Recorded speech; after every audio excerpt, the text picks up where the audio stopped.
Next I'm going to change the eye color. So once again I'm going to zoom in, get my lasso tool with the L key, scoop up that iris, come down to my adjustment layers, click on hue and saturation again, and this time I'm going to click colorize, and it's colored that whole section. So what I have to do now is drag this hue slider over into the blue spectrum, or whichever color you want to change. If you want to change Rebecca's eyes or whoever you're working on to say green, you can do that. But what I want to do is I want to give Rebecca's eyes a little bit more blueness and a little bit more vibrancy. So I'll drag it a little bit further to the right, perhaps to about there.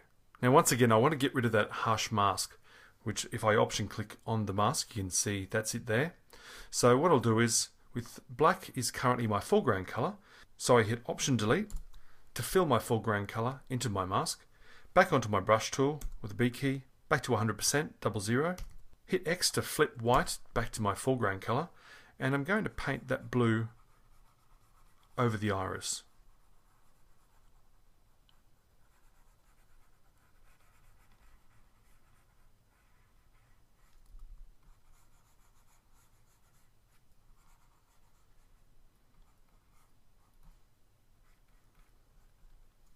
Command minus just to get a bit of an overall view of what that looks like.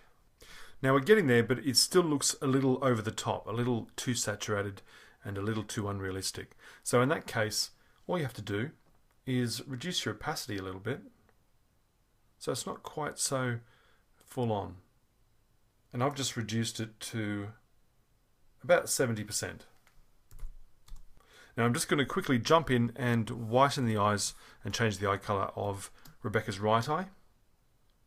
So here we are, and that's the beauty of adjustment layers, because now that we've done the work we can make a few subtle changes if we like.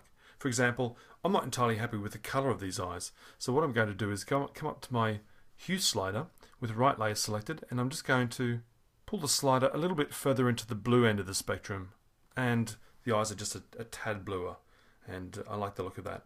Finally, I might just reduce the opacity of our eye whiten layer. So I might just bring that, because they're looking just a little bit too white for this image. So I'm just going to bring them down a little bit to about, say, 80%. Now I'm just going to rename these layers here. So I'm going to rename this one eye whiten, and the one above it eye color. So quick before and after. I'll switch both these layers off. Before and after. And that's a pretty good result. And of course, now that we have these adjustment layers, we can change the color to anything we like.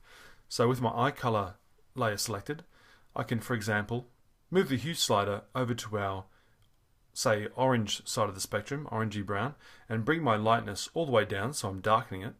And all of a sudden, maybe bump up the saturation a bit. And all of a sudden, Rebecca's got brown eyes. But I like her original blue eyes, so I'm just going to hit Command Z and bring it back to her blue eyes.